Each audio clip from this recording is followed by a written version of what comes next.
Morgan. Thanks for joining me on Pacific Northwest News and Entertainment. I'm here with Dave Heater, manager of Mariners Square, and as folks may have noticed, there is a lot going on down here on the Bayfront. Dave, first of all, tell us a little bit about Mariners Square. It's been here for a long time. Mariners Square was founded by Bob Wright, a maverick gentleman out of Canada. It opened the Waxworks in 1984 and then Ripley's in 85, but prior to that he had purchased the Royal Pacific Wax Museum, I believe, up on the highway and then moved it down. That was what became Waxworks. And then I'm not sure exactly when he purchased the Undersea Gardens, but it's been in Yaquina Bay since 1966.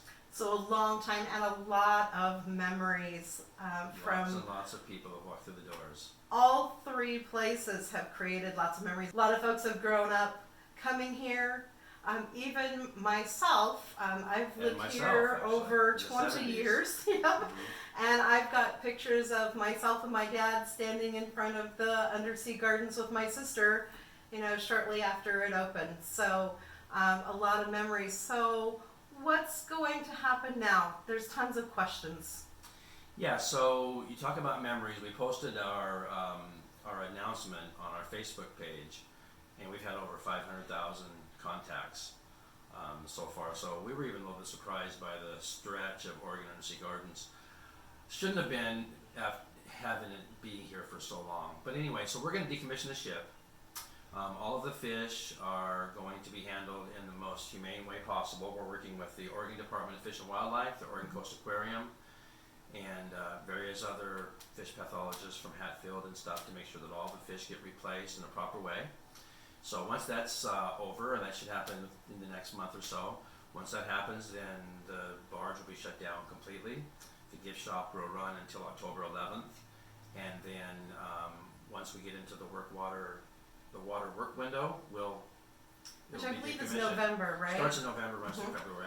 There's no schedule yet for that. But so what happens once the barge is removed? I understand the property has been sold. Is that correct? Property's been sold. I can't really speak too much about that. I can tell you that the new owner has really exciting plans for the property.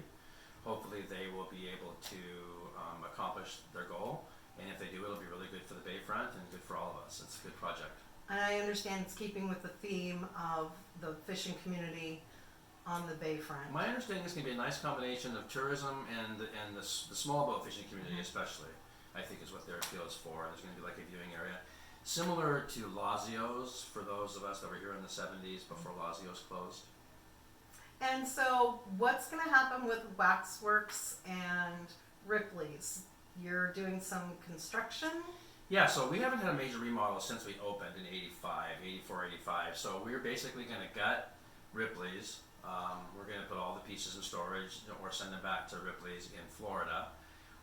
We're not going to gut the Waxworks, but it's going to be a pretty big cleaning of house, and Ripley's will be completely and totally brand new, and Waxworks will be unrecognizable.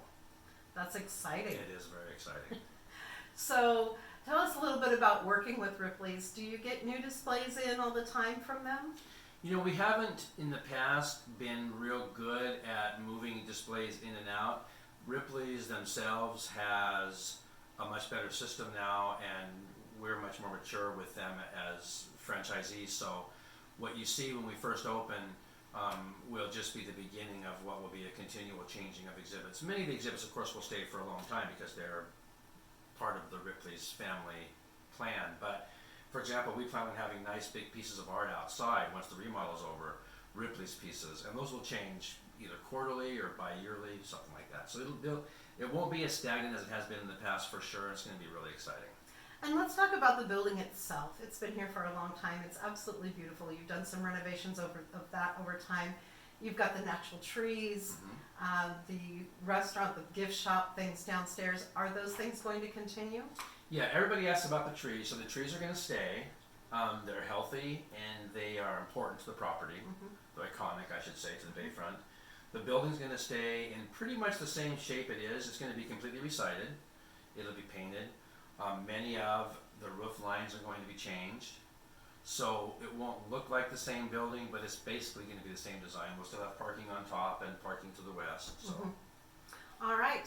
Anything else that you'd like to add for listeners and viewers? Yeah, just really to say thank you to everybody that this reaches for 52 years with the aquarium and since 1985 for the rest of the property, just for a great community. They've supported us well as the Northwest, people that have come and visited us over the years, so just thank you.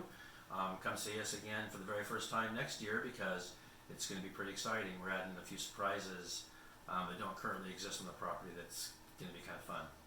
So the reopening is looking for January? No, probably spring 2020, and I don't have any dates yet. Our goal is to be open by the end of March, but construction is construction, so we'll see. Yes, we know how that goes. Mm-hmm. In the meantime, I know that you said the gift shop is going to be open at Undersea Gardens OUG until gift October. shop will be open until October 11th, so you can still come in and get some pretty nice stuff, but the aquarium, as of last night closing, is no longer available to the public. Fish pathologists and the Oregon Coast Aquarium and people will begin to work with the fish and get them out, so it's no longer going to be available for viewing.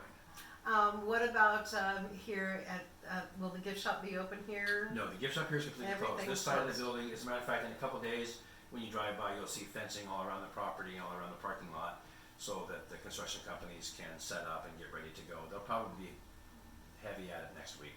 Okay. Well, Dave, thank you so much for Thanks, the Kiera. update and letting everybody know what's going Congratulations on on. your new project and your new job and everything, so it's great. Thank you. You're welcome. Thanks for joining me on Pacific Northwest News and Entertainment. I'm Kiera Morgan.